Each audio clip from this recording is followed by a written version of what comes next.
আসসালামু আলাইকুম বন্ধুরা, সবাই কেমন আছো? আশা করি ভালো আছো। আজকে দেখো আমি রান্না করছি পটল দিয়ে কাটা মাছ এবং টমেটো, পটল আলু টমেটো মাছ।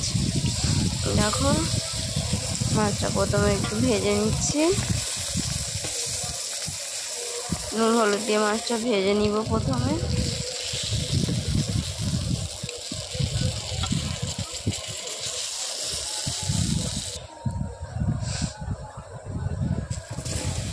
তারপরে পটল আর আলুটা একটু অল্প ওই গরম করাতে যে তেলটুকু ছিল তাতে দিয়ে একটু লবণ দিয়ে ভেজে নেব।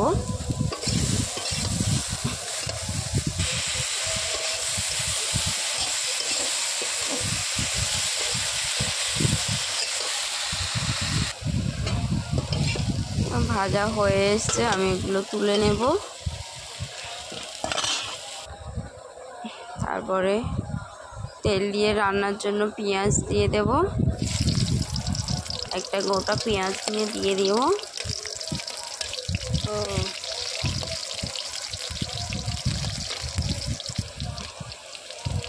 একটু লবণ, তরকারি যেমন লবণ দিতে হয় পরিমাণ মতো লবণ দিয়ে দেব।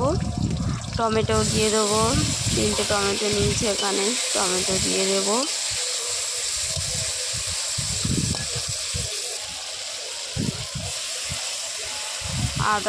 আদা দেয়নি মাছে, আদা দেওয়া হয়নি, আমাদের বাড়িতে দেয়নি।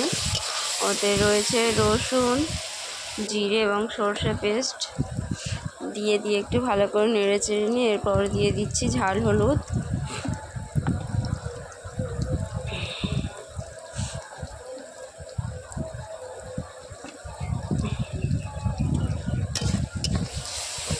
ভালো করে নেড়ে চেড়ে নিব, নিয়ে মশলাটা ভাজাভুজি হয়ে যাবে।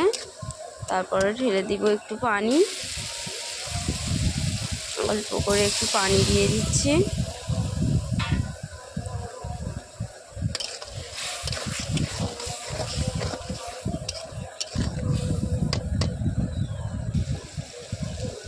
মশলাটা হয়ে এসছে, এর উপরে দিয়ে দিচ্ছি ভাজা পটল এবং সেই আলুগুলো।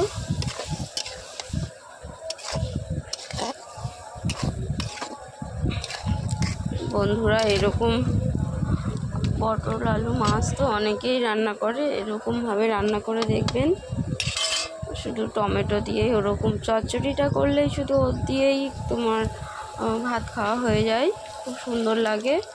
তো আমার যেহেতু মাছ দিয়ে ঘর থেকে বাড়ির থেকে বলেছে যে মাছ দিয়ে পটল করতে, তাই আমি মাছ দিয়ে দেবো। আপনারা চাইলে মাছও না দিতে পারেন, এরকম চচ্চড়ি করলেও খুব সুন্দর লাগে। হয়ে মশলা দিয়ে তরকারিটা হয়েছে, আর মাছ দিয়ে দিচ্ছি। আলু টালুগুলো যা একটু বাকি ছিল সব সিদ্ধ হয়ে গেছে, এর উপরে মাছগুলো দিয়ে দিচ্ছি।